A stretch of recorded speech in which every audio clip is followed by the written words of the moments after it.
At my sister's wedding, her husband's mother said she only got him because she trapped him with that house loan. My sister's smile didn't even flinch. Then a bridesmaid whispered, "She doesn't know he took that loan out with me." The room fell silent. I've spent the last few days trying to make sense of what happened that night, and how we all ended up here. It still feels like I stepped into a dramatic novel and never found the way out.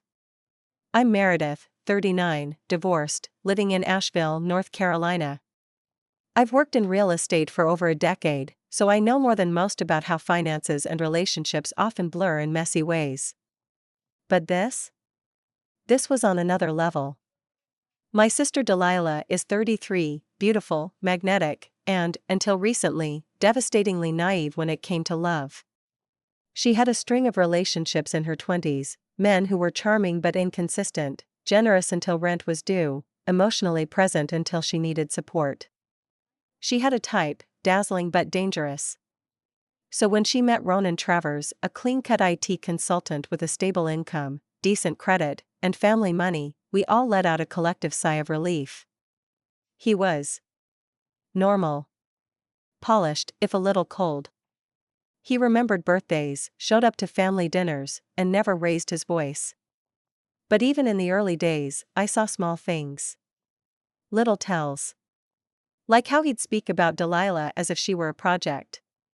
Or how he avoided eye contact when she wasn't around. Still, Delilah seemed happy. Really happy. She moved in with him after a year.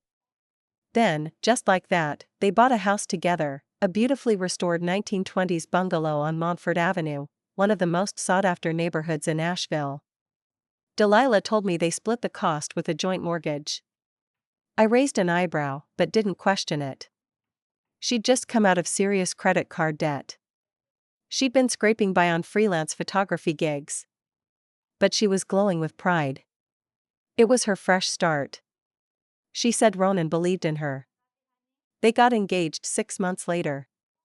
A short engagement, because when you know, she said.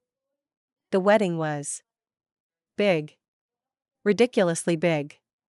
Held at the Biltmore estate. Delilah had always been obsessed with the place. It's like our version of Downton Abbey, all chandeliers and manicured lawns. Everything was flawless. Perfect weather, 5-course plated dinner, string quartet during cocktail hour. Guests came in from all over. Everyone smiled. Everyone toasted. But under the surface, something was off. You could feel it in the small glances exchanged between Ronan's mother, Francine, and Delilah. Tight smiles. Polite venom. Francine never liked Delilah. She hid it with civility, but her tone gave her away. That night, she didn't bother to hide it anymore. It was after dinner. Toasts were over. People were chatting quietly at the long tables, wine was flowing freely, and the dance floor was just starting to buzz. I was seated a few chairs down from Delilah at the head table, chatting with a friend when I heard Francine's voice cut sharply across the conversation. She only got him because she trapped him with that house loan, she said, tilting her wine glass toward a relative as if it were a toast. A few people laughed nervously.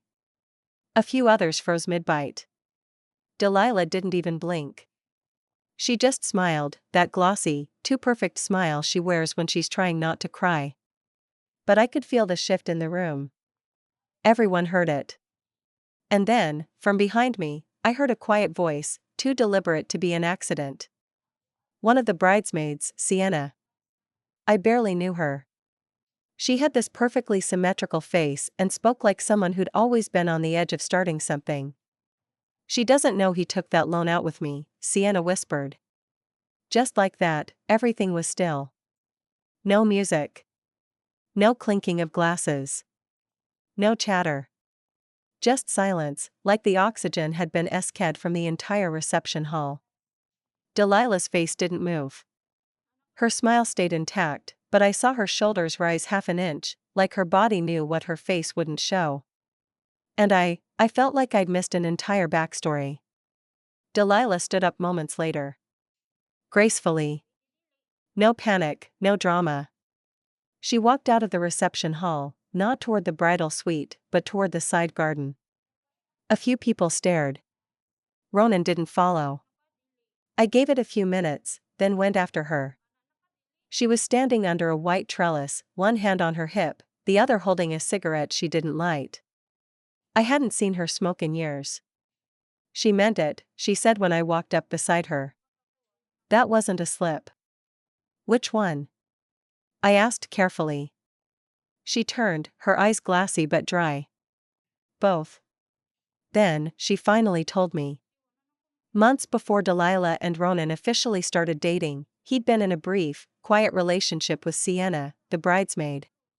It didn't last long, but long enough that when he started looking into buying property, Sienna co-signed with him. According to Delilah, Ronan told her it was a formality, that Sienna had great credit, and it helped them secure a better interest rate. He said he'd buy her out after the deal closed. That it was just business. Except, he never told Delilah the full story. That he and Sienna had been involved. That the house they bought together, the same house Delilah now called home, had Sienna's name on the mortgage, not hers. Because Delilah's credit was still too damaged from her past debt. When Delilah found out, she was already in love. Already planning a future. Already wearing the ring. So she didn't press.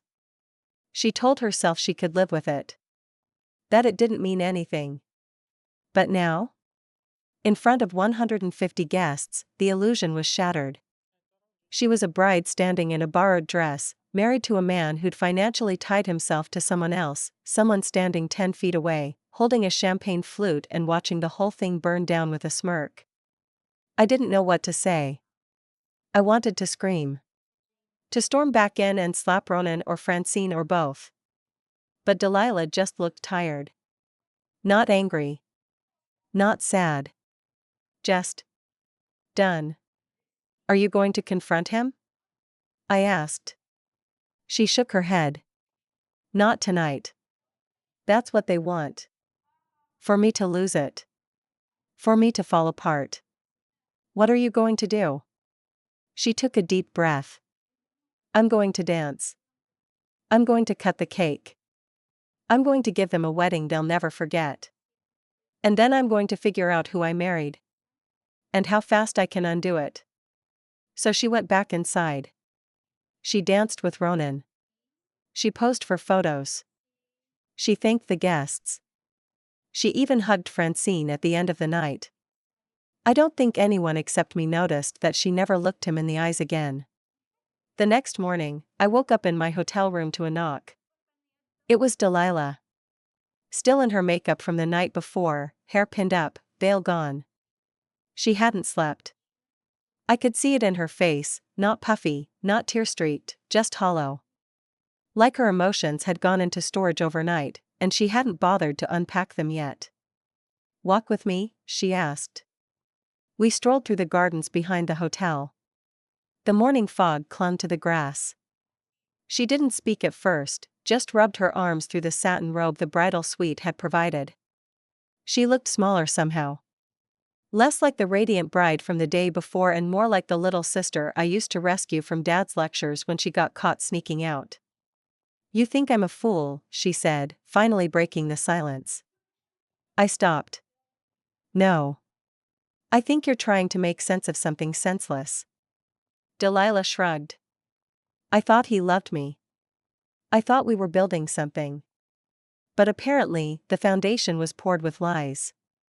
We sat down on a bench near the reflecting pool. The lilies were just starting to open. He told me it was temporary, she said. That he only needed Sienna's signature to get the house. I believed him. I even defended him when Mom said it was weird. God, I defended him to everyone. I wanted to prove I could choose someone good. Stable. That's not your failure, I said. It's his deception.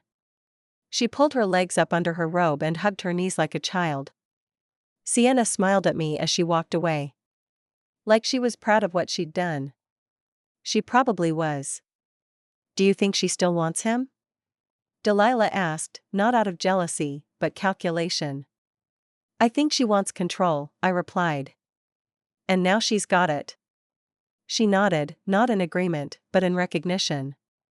Like it confirmed something she'd already suspected. We stayed in Asheville for 2 more days, mostly because my parents insisted on having a post-wedding brunch and awkward family photos in the Rose Garden. Delilah played the role, hugged cousins, posed with guests, wore white linen like she was still in a bridal magazine shoot. But behind the scenes, she was gathering information. Quietly. Methodically. She hasn't confronted Ronan yet. Not directly. But I could see it brewing in the way she moved around him, like someone trying not to touch a hot stove while still pretending dinner was on. Ronan, for his part, acted perfectly normal. Almost too normal. He cracked jokes, poured wine at dinner, talked about their honeymoon in Florence like it was a foregone conclusion. He didn't mention Sienna. He didn't apologize to his mother. He didn't ask Delilah how she was feeling. That, more than anything, enraged me. He acted like nothing had happened. Delilah left her wedding ring on the nightstand that night. No one noticed but me. Back home, I gave her space. She moved back into the Montfort house, with Ronan, for a few weeks. She said she needed to be strategic. That suddenly disappearing or blowing up the marriage right away would give Ronan too much power. Legally, emotionally, and financially. So she stayed. She started going through documents. Calling the mortgage broker. Asking questions she hadn't dared to ask before. She found out the house was, in fact, in both Ronan's and Sienna's names. Sienna's credit score and income had been used to secure the mortgage. Delilah's name was nowhere on it. The we she'd believed in, the shared home, shared finances, shared future, was a lie. She hadn't bought a home with her partner. She'd moved into a home owned by 2 other people. People who once slept together. That was the first break. The second came when she checked the shared bank account they opened after the engagement. She noticed a $14,000 withdrawal 2 months prior to the wedding. When she asked Ronan, he said it was for wedding costs. But she didn't remember any vendor requiring that much in one go. So she dug further. Turns out, the money had been wired to a personal checking account belonging to Sienna. Delilah brought it up the next morning while Ronan was shaving. I'm going to need to see the invoice from the florist, she said casually, watching him through the mirror. He blinked. What? You said you transferred 14 grand for the wedding. I want to see the breakdown. I'm reconciling some of our numbers. His eyes narrowed just a fraction. Why are you suddenly playing accountant? Just trying to be a responsible wife, she said, smiling, cool as ice. He didn't give her the invoice. But he knew, she knew. Later that day, she called me. I'm going to need a lawyer, she said.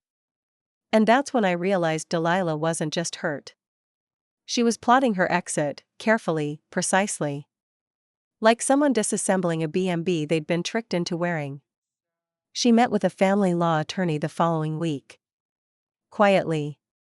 She hasn't filed for divorce yet. She asked about annulling the marriage, how likely it was given financial deception. The attorney didn't make promises, but she laid out the path: document everything, gather evidence of the lies, and don't tip your hand until you're ready. And Delilah? She took it seriously. She kept living with Ronan, sleeping in the same bed, smiling through dinner parties, while she pieced together the entire picture. I don't know how she did it. I would have snapped. Meanwhile, Ronan had no idea. Or maybe he did. Maybe that's why he started acting strangely, coming home late, checking her phone when he thought she wasn't looking, asking pointed questions about her meetings in town. One day, he asked her flat out, "Have you talked to Meredith lately?" She smiled. Not since the wedding brunch. A lie. We talked almost daily. I was helping her go through financial records. I was also the one who got her a forensic accountant. By the end of the month, Delilah had collected enough proof to show that Ronan had misrepresented ownership of the house, had financially entangled her in a situation without full disclosure, and had used their shared funds to pay off someone he had previously dated, all without her knowledge or consent. And that's not even counting the psychological manipulation. The web of half-truths he spun so she'd stay quiet, compliant, grateful.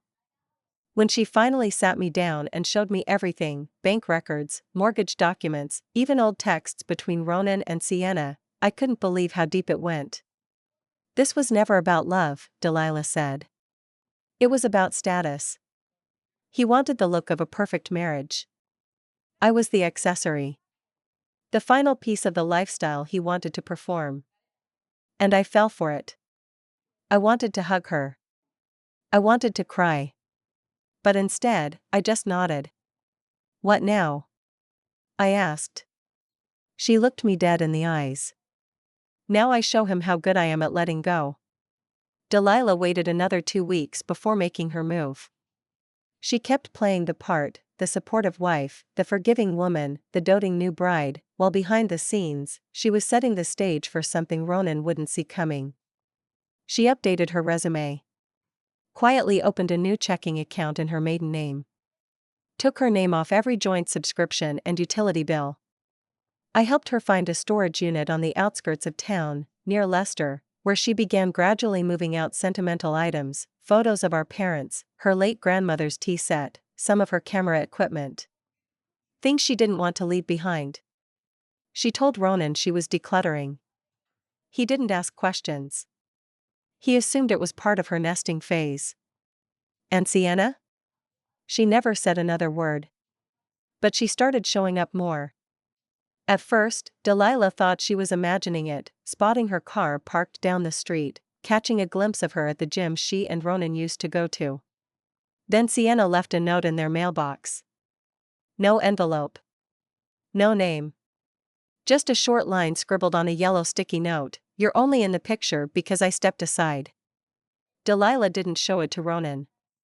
She didn't scream. She didn't tell me for 3 days.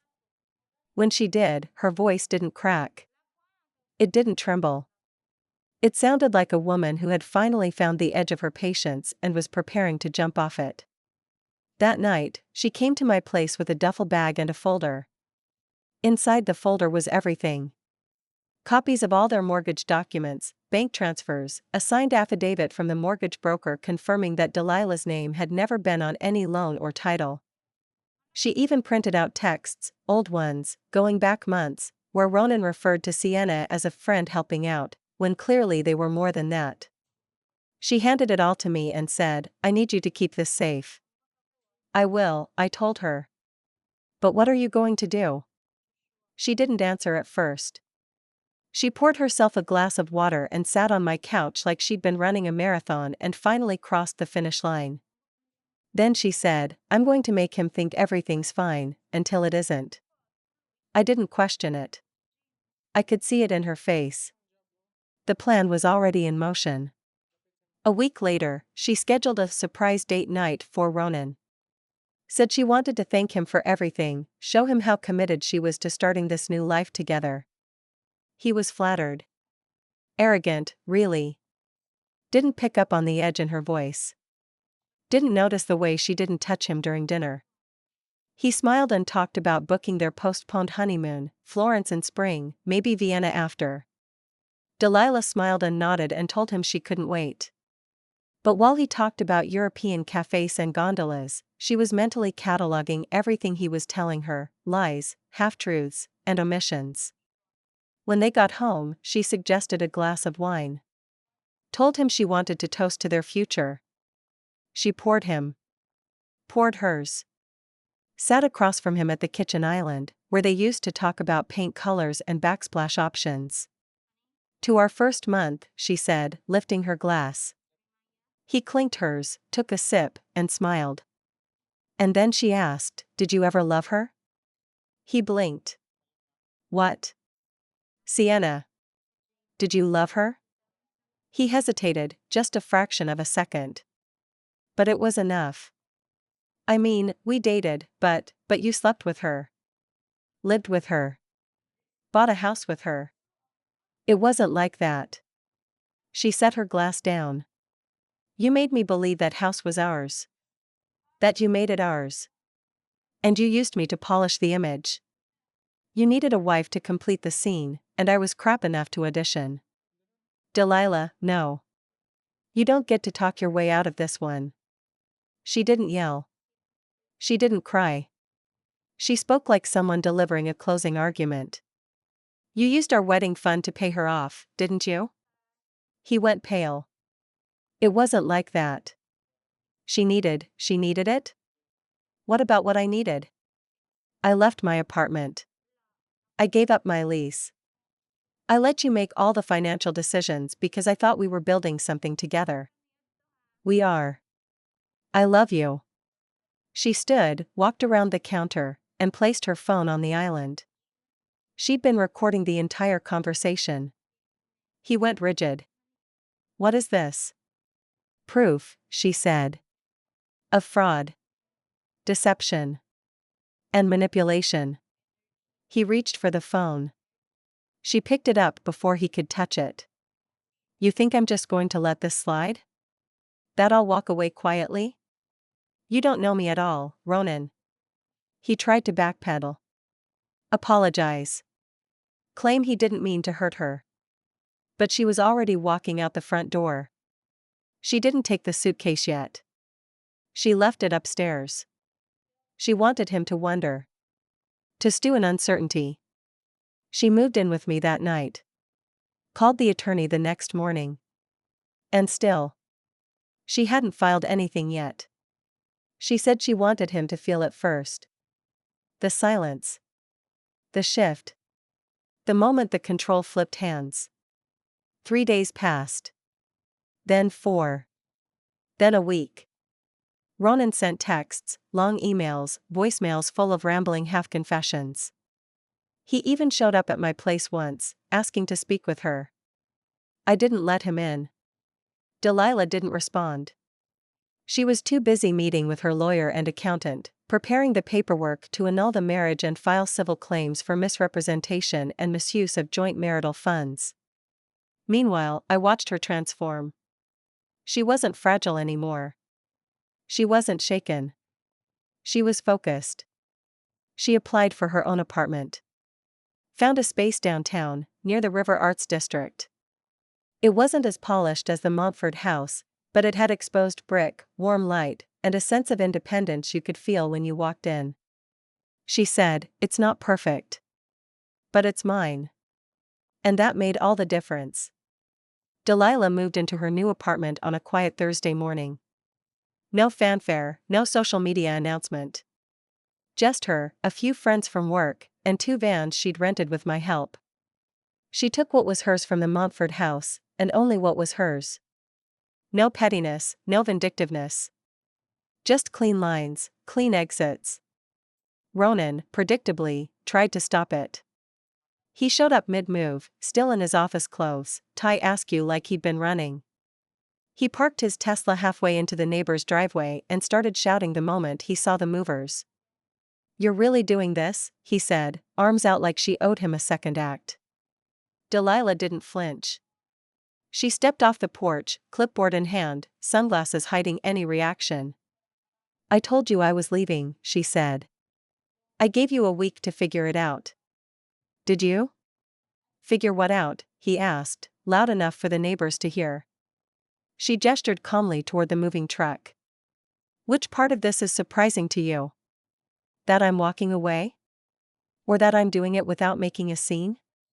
"I thought we could fix it," he said, voice cracking just slightly. Delilah tilted her head. "You thought I'd forgive you because I wore the dress and smiled in the pictures. You thought I'd swallow it all and say, 'Thank you for choosing me.' That's not love, Ronan. That's PR." She turned her back to him and walked inside. He didn't follow. The annulment was filed the next day. Delilah's lawyer delivered a beautifully organized case file, proof of financial misrepresentation, documentation showing Ronan had leveraged Delilah's participation in the wedding and her public image to appear as if their assets were shared, and records of bank transactions showing misappropriated marital funds.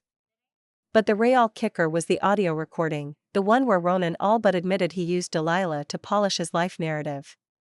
Sienna wasn't spared either. Delilah didn't sue her. She didn't have to. The moment the court subpoenaed Sienna's financial involvement in the home and wedding transfers, Sienna ghosted. She stopped answering Ronan's calls. Deleted her social media. Packed up and disappeared from Asheville's social scene like a whisper. Later, Delilah found out that Sienna had been keeping tabs on Ronan's life for months before the wedding. She had never really let go, and Ronan had never really closed that door. As part of the annulment settlement, Ronan was ordered to repay Delilah the full amount she contributed toward the wedding, plus interest. Because he'd used shared funds to pay off personal obligations without her knowledge, he was also fined for breach of fiduciary duty within a marital context. That part?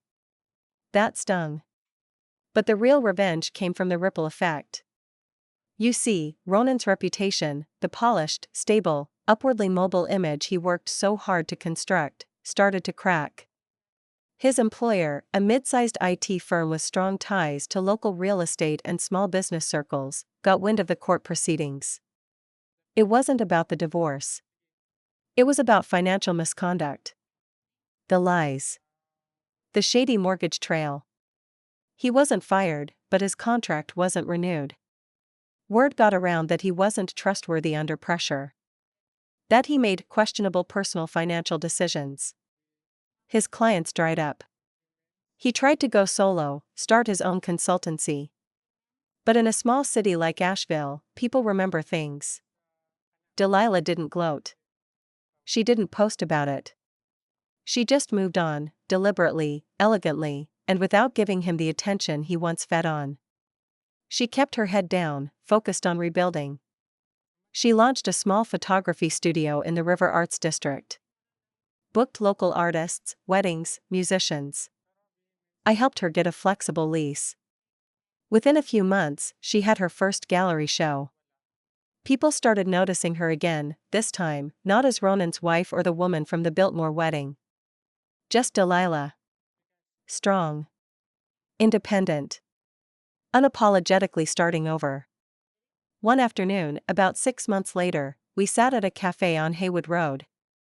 I brought her a vanilla latte, and she was flipping through a small portfolio. You know what I realized, she said, eyes scanning her photos. He didn't even know me. He loved the version of me that fit his narrative, the woman who smiled, nodded, looked good in a white dress. But the real me? The me that asks questions and pushes back and wants to be equal? He never saw her. I sipped my coffee and watched her. You think he regrets it? I asked. She smiled, that soft, dangerous kind of smile I hadn't seen since we were kids. Oh, he regrets it. But not because he lost me. Because he lost control. She leaned back, the late morning sun painting stripes across her face. And that? That's better than revenge. Delilah sent out invitations to her second gallery show. It's called Foundations. The invite is simple, white cardstock, bold letters, no frills. The tagline? Built on what I own. Not what I'm owed. She asked me to help her hang the opening exhibit. The first photo? A shot of the Montford house, taken from across the street. Framed perfectly in the golden hour. The title underneath reads, Facade. And that's how you burn down a lie, not with fire, but with clarity. Not to destroy, but to rebuild.